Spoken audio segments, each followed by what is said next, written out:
Hello guys, welcome to our talk show. Today we are really honored to have invited a TED speaker and also the TED content distribution manager, Lisa Bu, to be on our show. Hi Lisa, welcome to our talk show. Thank you, it's an honor. How are you today?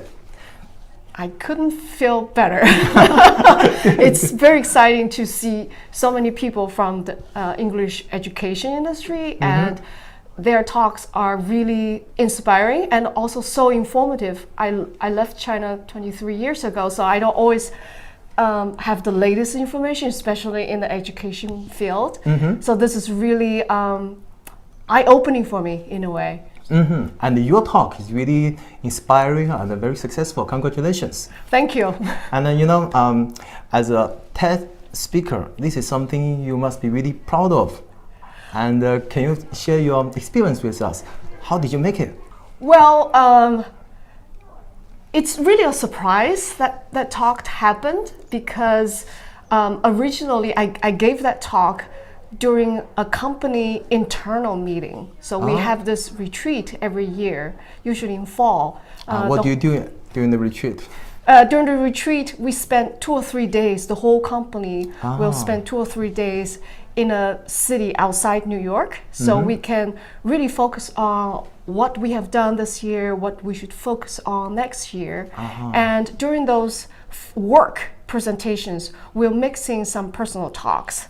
And 2012, that was my first retreat after joining TED. So I thought, okay, I'm going to give a personal talk to introduce myself, because when I joined the company, I didn't give a self-introduction. I think. So I said, well, what's the most interesting thing about myself? It's my love for reading. So I gave that little talk. To my surprise, everybody loved the talk. I was like, okay, great, it's done. 2 months later, I was having coffee in the kitchen, and Chris Anderson, that's the owner of TED, came over, and he said, that's a really nice talk you gave at the retreat. Would you like to do it again at the main conference? I said, oh my gosh, of course I would love to do it. So I basically gave the same talk. Of course, I rehearsed more and get some wonderful feedback from Chris Anderson and the whole curation team. The biggest challenge for me was to overcome the fear, the stage fright. Stage fright, because I was never a public speaker. We had some wonderful coach from Broadway to give us tips. Professional tips. Yeah, professional tips. Like, okay, you should frame your mind about this fear, about this nervousness in a different way. You feel nervous because this is a really important topic for you. And you also should think of this talk not as a performance. You should think of it as a gift to your audience. When you think that way, then the focus is on your receiving side. And on the day of the talk, on the day of the talk, the theater was big. There were about 1,500 people there, but it was very dark. I could hardly see many people. I can only see the first 2 rows of people.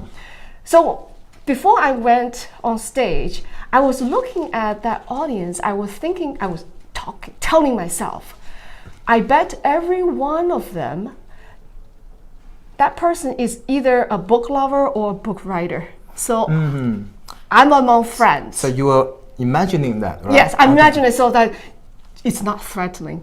This is a friendly crowd. And then because I'm a TED staffer, somehow I feel a sense of being a host. So I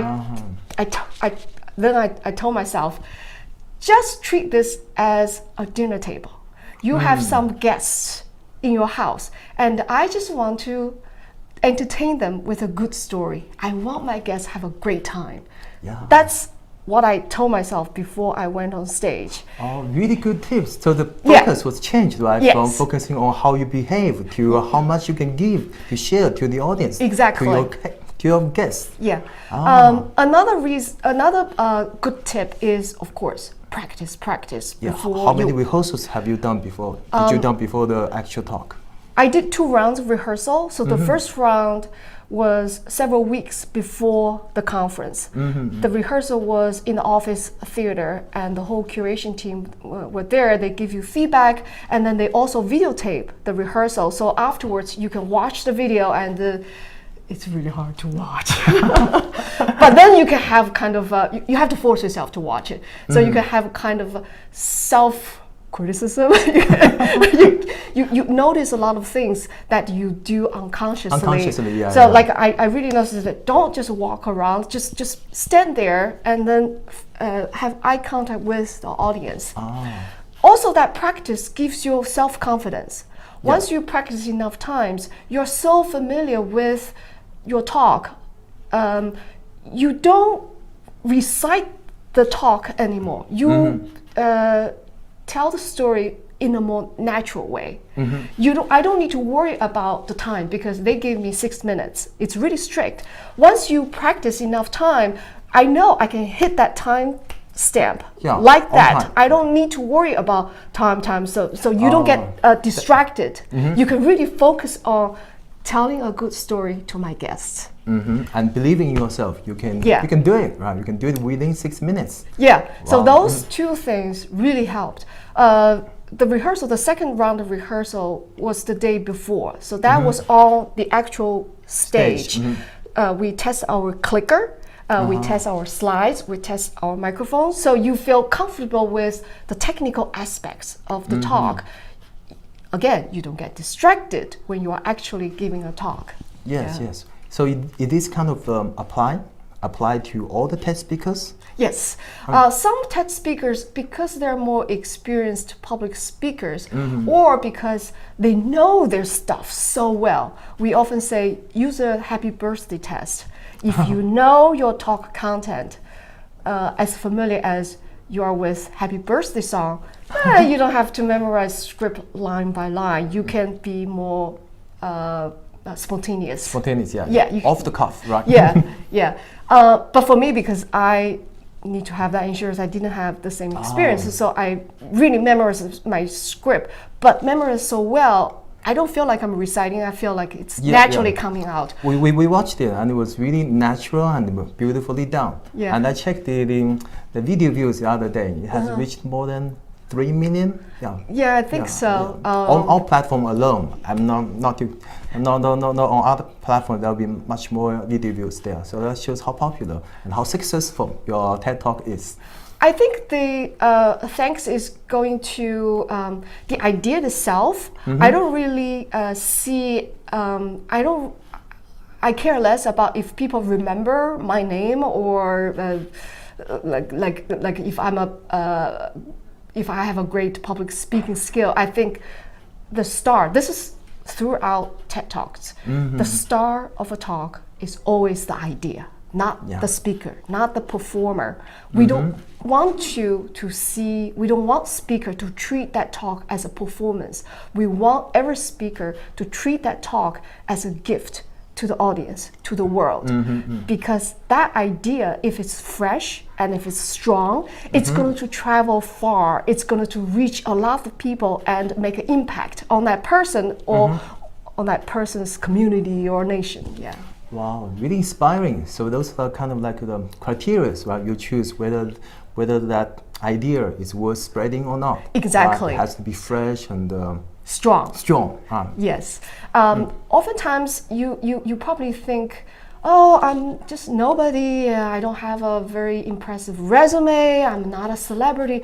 But hey, everybody has a very unique life experience. You just may have something that's worth spreading. Worth sharing. And you never know. Somebody may just wait. That idea may be just right for someone. That's why there are so many TEDx events. It's quite popular in China. So maybe hundreds of them there. Hundreds of them in China. A lot of them are not celebrities. A lot of them you never heard of those speakers' name. But that doesn't mean that speaker's talk doesn't have a very powerful message, a very unique idea to convey, to share. So it's a very democratic process. Yeah, and usually maybe there's another thing related to TEDx you just mentioned. Yeah. Maybe some of the audience are not quite familiar with the difference between TEDx and TED. Maybe here is the right time you can tell them the difference. Okay, so TED conferences, we actually organize only 2 a year. TED is a very small organization. We have only 200 people. We just don't have the resources to organize many conferences. But many people, many audience say, can you come to my city to have a conference? We just say we can't. However, we want to respond, we want to satisfy that desire. So we have a program called the TEDx program that allows local volunteers to apply to get a license to organize independently a local events with local speakers giving talks in local language on topics that really matter to local community. I see. And So- they have to follow certain guidelines from There's, you, right? Yeah, there's some guidelines. For example, it cannot be a commercial event. You cannot turn that into a fundraising event or public or product release party. You cannot have your sponsor's logo on the stage. Also, you have to film those videos, and then you have to upload those videos, those talks, the TEDx talks, onto a central TEDx channel. So for China, the platform is Youku right now. For other countries, the channel is YouTube. Right now, we have more than 100,000 videos on TEDx channel Wow, on YouTube. That's officially the biggest YouTube channel. Like huge community. Yeah, huge community. Oftentimes, those TEDx events become a great pool of fresh ideas for the main conference to use. Yeah. For example, some of the most popular TED Talks, they are actually originated from TEDx events. I think some very, give you 2 examples. Yeah. Brené Brown, her talk about the power of vulnerability, and another talk remember that. about leadership by Simon Sinek. They are all from TEDx TEDx events. Ah, Yeah. So the TEDx events kind of like organized independently by TED fans, right? But TED fans, really, Ah, yeah. We don't have staff member going there. No, it's really let go of the control. We trust the community. They know what speakers, what topics are most important, are most interesting to their audience. Yeah. Wow, great. And another thing I want to ask you on behalf of the audience is, we know that the maximum length of each TED Talk is 18 minutes. 18 minutes, right? Yeah. Why is 18 minutes, not more than that?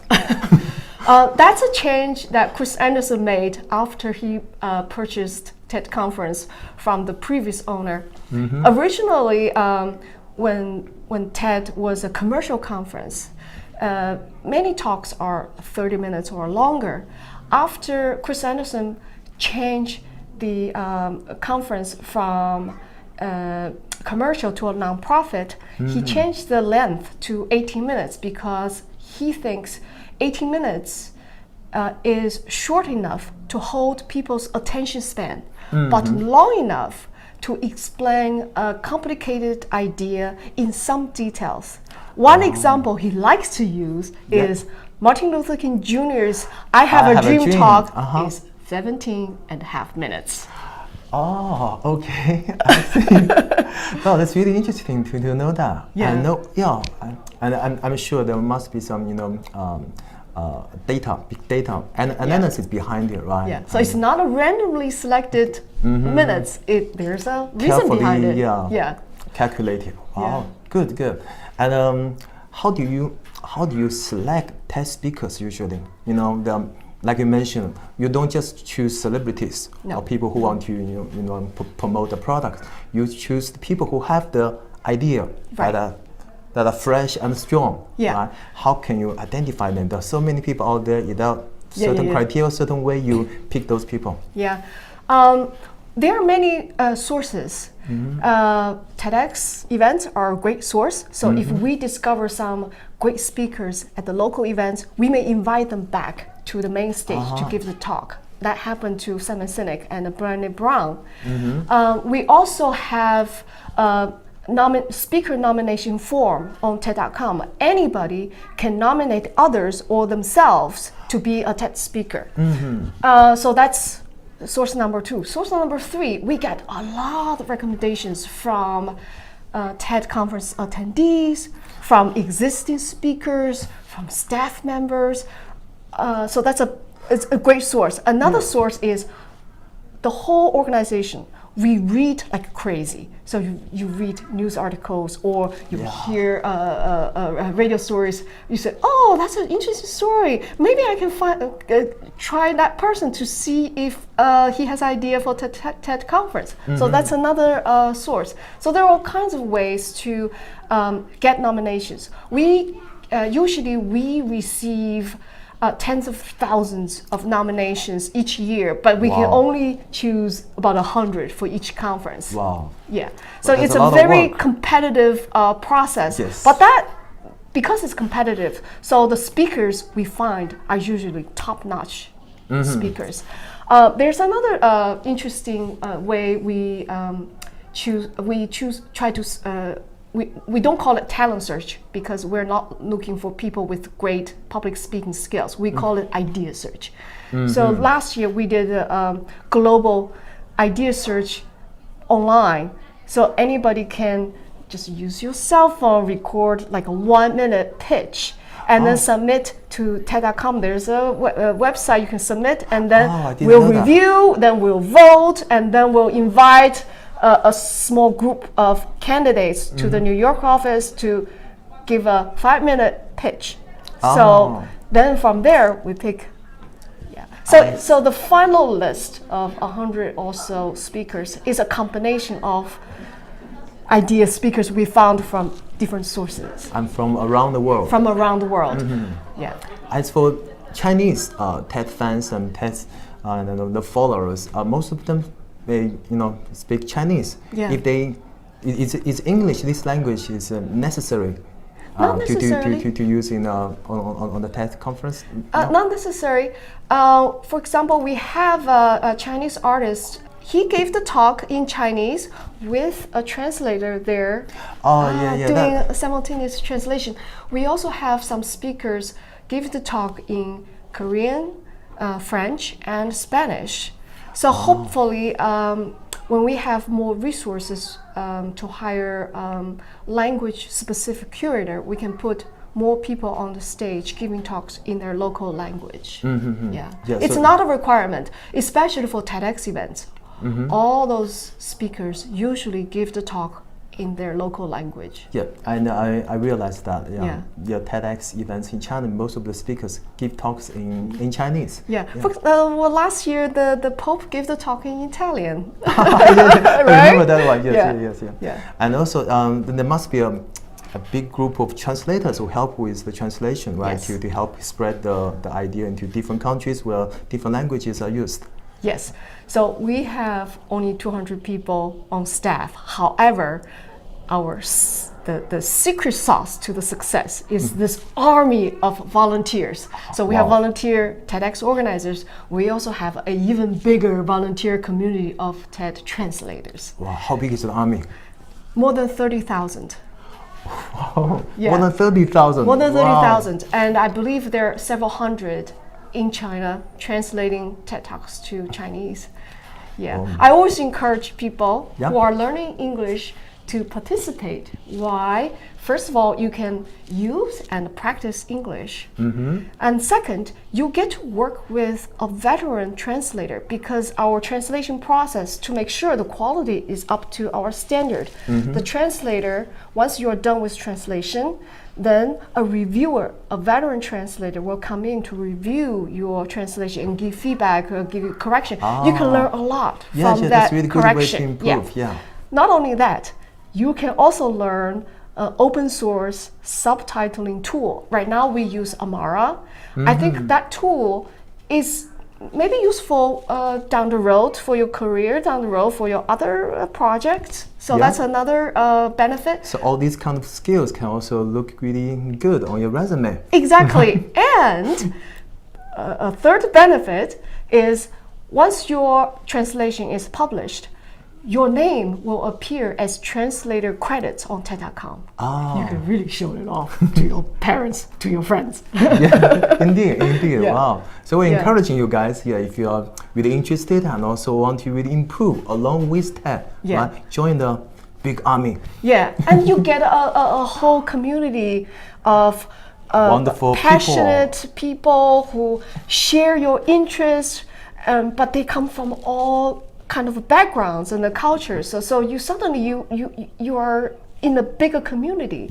Yeah. So just so many different kinds of Many benefits. Wonderful surprises might be there waiting for you. Yeah, I remember yeah. there was 2 years ago when I was at Vancouver attending the TED conference. I met a translator. Oh yeah, every conference we invite, we pay for their fee to go to conference. Usually we invite a dozen of them. Yeah. A dozen of them. Yeah. How they're picked?